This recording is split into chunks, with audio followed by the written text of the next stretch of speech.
I wanted to make a video to simply talk about a few things that I'm going on in my life right now that are really deep for me, in hopes that me working through these things and setting better boundaries for myself and improving myself to become the best version of myself can inspire you to do the same. I don't know if any of you struggle with boundaries or setting clear expectations with people, both professionally and even personally. But it's something that I've really struggled with in my life. Now, I'm just free talking right now. I just am speaking from the heart. So if I say something a little bit like that might be confusing or might not make sense to you, forgive me. I'm really just kind of open heart communicating right now. And I'm just hoping to resonate with the few of you who might really need this message.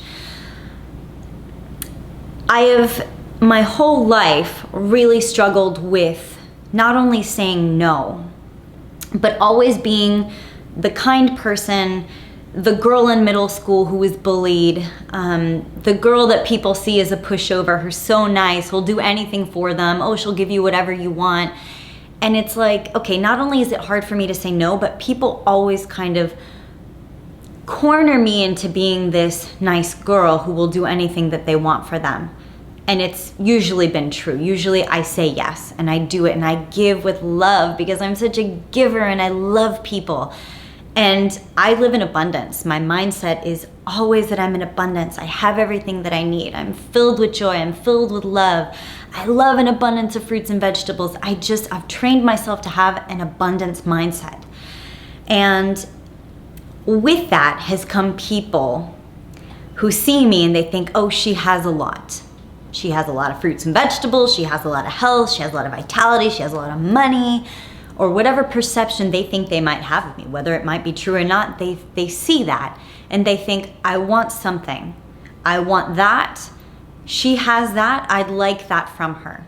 So when I get approached from people and people come to me and they say, oh, I'm struggling, can you help me? My first response is absolutely yes, I would do anything for you. I love you. I give my heart. I give everything to you. And then I learned this lesson very quickly because what ends up happening is they take. And then not only do they take, but they take advantage. And I'm left in pain, or I'm left hurt, and I'm left feeling betrayed. And this type of scenario has happened to me so much, not just with friends, but with family and with just pretty much everybody that I know. And my biggest lesson here has been to set clear boundaries with set expectations, sometimes in paper, sometimes in the form of written agreements that have, been able to create clarity for me. And it's even happened to me recently where I've had people take advantage of me and bully me, even when there were clear agreements on paper. People just flat out take advantage and lie to me and say no. I will never put myself in a position again where this happens. And I'm learning now the tools to be able to do this. And I'm learning how to say no. I'm learning how to read people better. So if people come and they ask something of me, it's like, okay, let's negotiate. It's no longer going to be for me. Cool, let me give to you. And you just take from me and assume that I am a fountain of whatever it is that you need, right? Instead, maybe it might be, hey, let's have an even exchange of something, right? Not necessarily that I want something from that person. It's more so just setting a boundary, right? Or setting a clear expectation of, hey, if we have an agreement of some kind, do you think it would be possible for X, Y, and Z? I'm also learning how to set boundaries with kindness and love, because there is a kind way to be honest with somebody and to still have boundaries. It doesn't have to come from a place of anger, frustration, or resentment. It can come from a place of kindness and mutual respect. But the thing about boundaries is that if you don't have respect for yourself, it ends up being that you give and you give and you give so much that you not only have resentment for the other person, but you have resentment for yourself.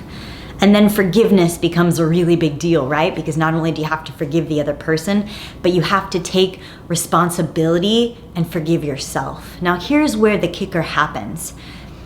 I mean, I've met people who take the martyr mentality. Think about that for a second. The martyr mentality. They did this to me. I blame. It's basically the blame game. I'm sure you've met these kinds of people who never, ever, ever want to take responsibility for their actions or anything that they've ever done. On the complete opposite hand, you have people like me who it's like, even if I didn't do it, I take responsibility, and I'm always blaming myself and always thinking that I did something wrong or that I'm not good enough. Now, not everybody's like this.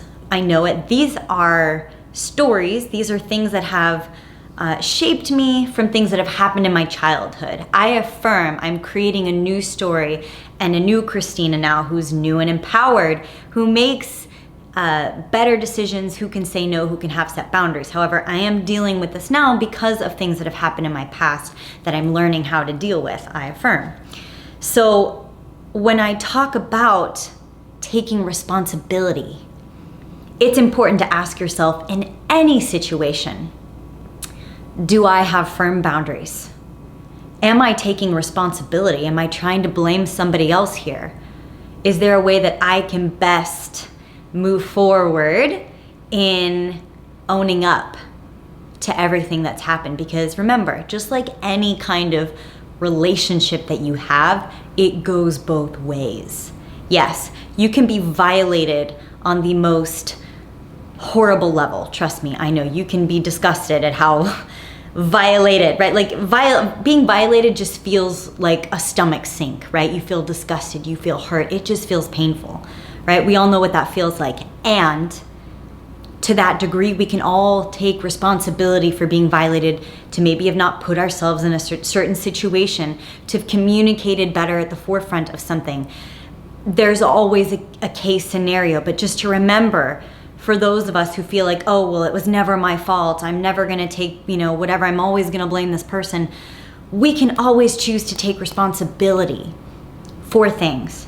And the reason for this is that we're the only ones who can choose to change our lives.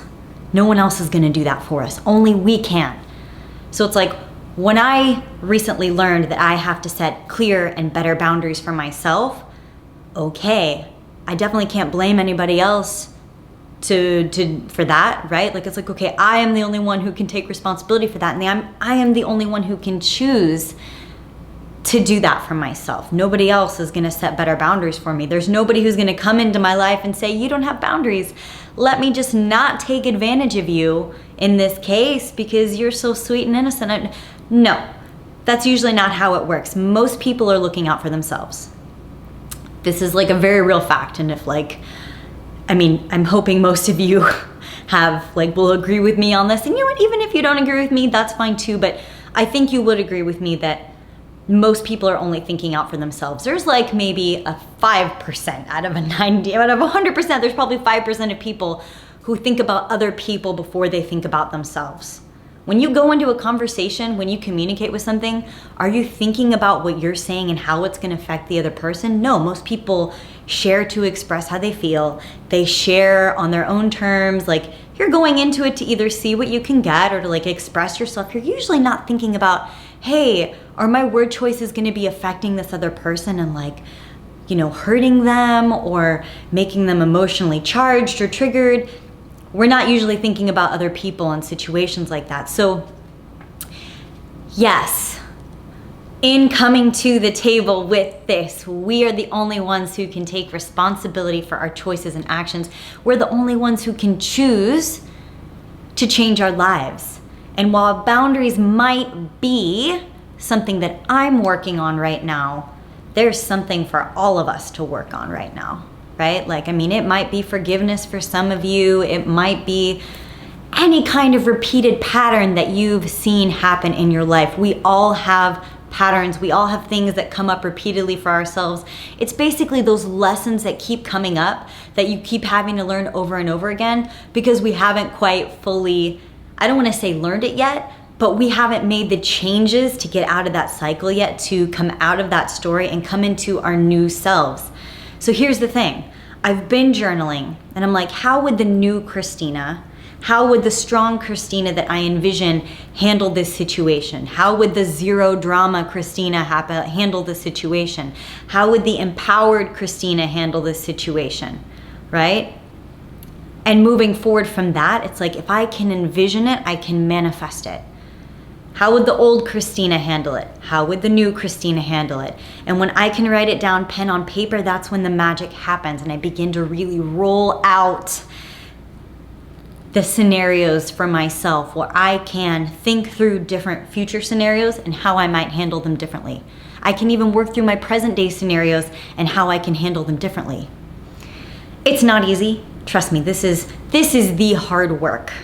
And many of you know I've been a raw vegan for 14 years. I have really worked at cleansing my body. I've really worked at working on my physical form. I've reversed my diabetes. And what's interesting for me is that when I healed my physical form, I thought that that was the best it was gonna get. I was like, yes, I'm physically healed from diabetes, this is it. And then the door opened and it was all this emotional healing started happening. And it was like, whoa, whoa, the unloading happened. And then the earthing came in, right? Like the new self came out. And we're always going to be evolving and shifting and changing and healing through something different. We're going to be always growing through something. But the thing is to embrace that. Because when we resist it, it usually just keeps coming back and we keep seeing these patterns. But when you evolve into it, when you grow into it, that's when our new selves can take shape. And then we begin to start seeing new, different kinds of people come into our life. People who respect our boundaries because we've communicated our boundaries. Real friends who come into our life who we can trust. Maybe even we repair relationships in our families that have been difficult for years. Maybe even, I affirm, we heal the relationship we have with ourselves, with our bodies, with our mind. And once you work on that emotional self, the spirit kicks in, essentially, right? Like most people come to me all the time, oh, I want to be more spiritual. I want to feel more connected to God. Can food help me do this? I'm like, yes, but you must realize first that the mind and the body are connected and you cannot simply just work on the emotional and not work on the physical and expect to be spiritually connected.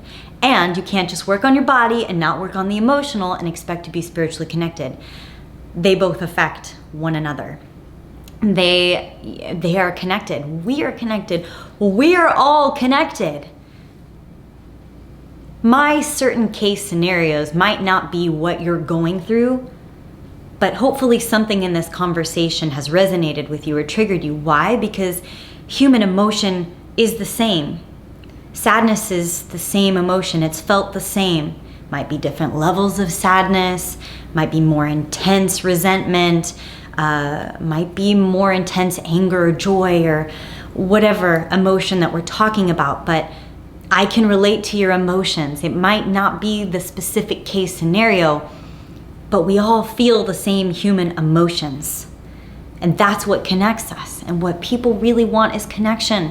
What we really want is connection with other people and to feel connected to ourselves, to know that we're not alone.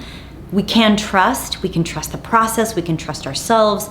We can trust that fruits and vegetables will heal us, and we can trust that this world will become a better place if we work at becoming the best versions of ourselves. This is very deep. I know I'm just like rolling it out right now, but it's been such an intense day for me, and I just needed to say this because it's the important work, and I've really been working on this with me, and I feel that if I'm able to share it with you, it can help you, because if I'm becoming a better person, it's going to help everybody that I know become a better person, because we're all looking for these answers. We're not islands here. We're definitely not islands.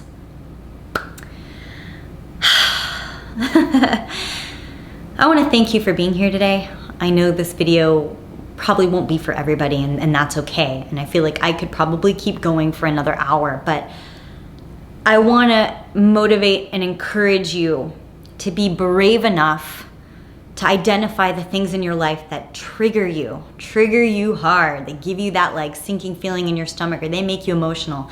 I want you to be brave enough to address them and then find solutions.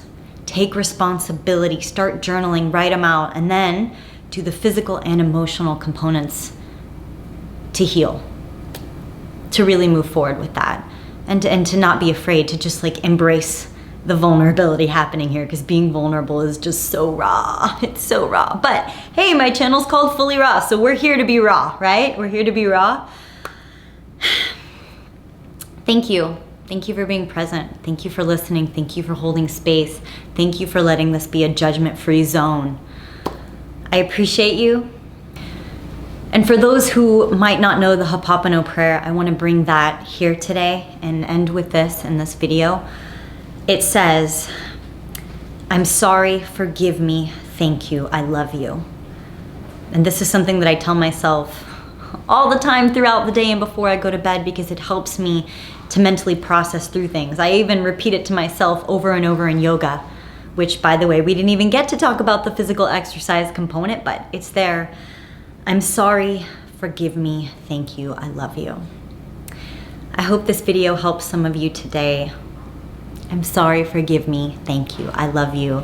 May we all become the best versions of ourselves and do the real work to heal so that we can have stronger, healthier relationships, boundaries, and abundant lives. Thank you. I love you.